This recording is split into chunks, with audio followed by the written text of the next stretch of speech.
Um, Perfect. I'm going to get started because it's 12:01 and I want to be respectful of everybody's time today. My name is Catherine Van Tassel. For those that don't know me, I'm the Director of Behavioral Health here at GBS. And it's Mental Health Awareness Month. This is clearly my favorite month of the year. But one thing I just wanted to emphasize, and if any of you have ever heard me talk before, is that really, even if we don't have a diagnosis of major depressive disorder, generalized anxiety disorder, or another mental health condition, that doesn't mean we shouldn't be paying attention to our brains. So just like if we were to go see a cardiologist for our heart health, they would tell us to eat well and to exercise. Our lungs, same thing, exercise, don't smoke. But our brains, I think our brains sometimes get neglected until things maybe get really difficult. So in the spirit of Mental Health Awareness Month, here is a chance to really start paying attention to brain health. And this 4-part series is essentially an invitation to try new evidence-based tools to care for your brain. So let's get started. Today, we're going to be talking about gratitude and how this can help us build resilience. So unfortunately, or fortunately, because some stress is good for us, none of us get out of this life without having some stress. And some of us have more stress than others. But it's not the stress that negatively impacts us per se. It is that either we don't have the tools to cope with the stress, or we're not using those tools. And I mean, as you can see from this infographic, I mean, it's everything from work to finances to time to health to how much we're sleeping, not sleeping. There are many things in this world that can cause a lot of stress. And when we are not being cognizant or have the tools to use, or maybe have the tools, but we're not practicing them, essentially we can get burnt out. This can lead to diagnosis of major depressive disorder, generalized anxiety disorder, like nails on a chalkboard for us. So it's just intolerable. Things that usually wouldn't stress us out become quite stressful, or we become very agitated and irritable, or we withdraw. So this is impacting us one way or the other, and it can take months to repair if we're not proactive about using our skills. And what does this look like? Well, both physically and mentally, that this can be negatively impactful. But 70% of primary care visits are related to stress and lifestyle. So this is the one thing that I always like to talk to patients about, is that one way or the other, we have to pay attention to stress. So whether that is using our coping skills, or we don't use our coping skills, we are going to pay for it in our mental health and in our physical health. And as you can see here, we have chronic conditions for mood disorders, if we're thinking mental health, or chronic health conditions like diabetes, headaches, hypertension, cognitive impairment. This impacts our GI system, our weight, because we can either overeat or undereat when we are really stressed. And why is that? Why do we have this long list of both mental and physical conditions that's being impacted? Well, like most things, it's multifactorial. But our bodies have this same response to stress as we did when we were hunter-gatherers. We have this physiological response to stress where our eyes dilate, our heart starts increasing, it starts racing, we start breathing faster, our blood vessels dilate to get blood to our muscles, thinking that we have to essentially run and get away from this tiger. But like we saw in that first infographic, where it's sleep, work, finances, lots of notifications coming at us from our phones, from our computers, all of that, unless it's managed, creates this same physiological response. And so we get this rise in cortisol, and now you can see how this impacts how we mentate, how it impacts our heart, and so on. However, again, the invitation in this series is to not be overwhelming. That's why I wanted to make it short, is to pick just one thing to practice. And you can practice this for this week and see how that works for you. We're going to introduce a new strategy next week and the following week and so on. But okay, here is one tool that I can start working on. We know that there's good evidence for this. And what happens when I essentially train my brain differently to cope with stress? So, if we were to live to be about 80, we would have about 30,000 days on Earth. But a lot of times we think, I will be happy when. And these are big things, right? I'll be happy when I get that degree in PA school. I'll be happy when I get the house in the neighborhood with the white picket fence. I marry the right person. I get this raise. Finally, this raise is going to be the one that I'm happy about. But how many times do those days happen in 30,000 days on this lifetime? Maybe if we're lucky, if we think the college graduation, the right marriage, the right house, having your children, I mean, we're talking about a handful of days out of 30,000 days. So kind of always living for this next thing, I'll wait to be happy. But how many days does the sun rise and set that you could watch that and have some gratitude?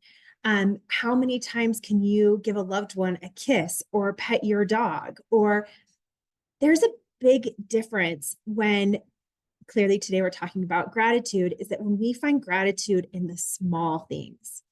So again, we're exercising our brain. And what happens when you train your brain to be happy first with just everyday small pleasures?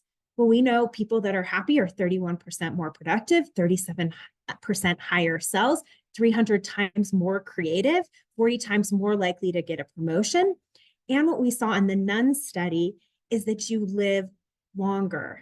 So this means we get more sunsets, more snuggles, more bowls of ice cream, laughs, vacations, dog kisses, things that we really see bringing us happiness when we look at the research. Okay, so when we cultivate a gratitude practice and awareness around this, what does that actually mean? So this is just, again, being aware and appreciative of likely many small things, of course, big things too, but these positive aspects of our life, no matter how small they are. Like this morning, waking up and smelling my husband's neck when I give him a kiss goodbye. That is something that I can take with me for the rest of the day and be excited to see him again later. That was free. I can do that multiple times in the day. And being very thankful that he's healthy and alive. When we practice gratitude, this is like a mindfulness practice. So we're not merely just listing all of these things just to list them, but we are feeling that gratefulness, that thankfulness. For me, in my example this morning, I'm feeling that love and actually releasing neurochemicals that bond with my husband, oxytocin, the cuddle hormone or the love hormone. And when we embrace positive and negative emotions mindfully, we are able to better navigate challenges because we have this increased resilience. And I think this infographic at the bottom right is so perfect, right? How many times are we complaining versus how many times are we saying thank you? So if this is interesting for you, and again, my invitation for you this week is to kind of immerse yourself in this idea of being grateful and practicing gratitude. I wanted to introduce you to Neil Pasricha. He is hilarious. I really like listening to him. He wrote this book called The Book of Awesome. Essentially, he did this after he got divorced, and sadly, he lost a friend of his to suicide. And he was only 28 years old when this happened. What he ended up doing is Googling how do I start a blog? And this is during the time when blogs were just getting started. And he decided to write 1,000 days straight of 1,000 awesome things. This ended up going on to win best blog in the world 2 years in a row. But essentially, it was one giant gratitude practice. So I put a little screenshot up here of some of the things that he wrote about. But he started at 1,000 with this idea of not having a lot of pressure of having number one to begin with. So it was a countdown. So like 1,000 was Brocco flour. Then we can see 999 is the last crumbly triangle in a bag of potato chips. Now, just to see exactly what we were talking about, I went through his, not through all 1,000 of them, but through some of them to find one that would be fun to share. And there were so many, like illegal naps, when somebody flashes their lights, light beams to warn you of the cop, sleeping in new bed sheets. So that's the one I'm going to read. I was trying to find one that I thought would be good. Maybe we'll do two if we have enough time. And they're short. So, for example, here is his gratitude practice. New sheets are great because they don't smell like the sleeping you. With your armpit hair all squishing around in there all night, your drool leaking all over the pillows, and your crusty old feet flaking off into little piles of dead skin shavings at the foot of the bed.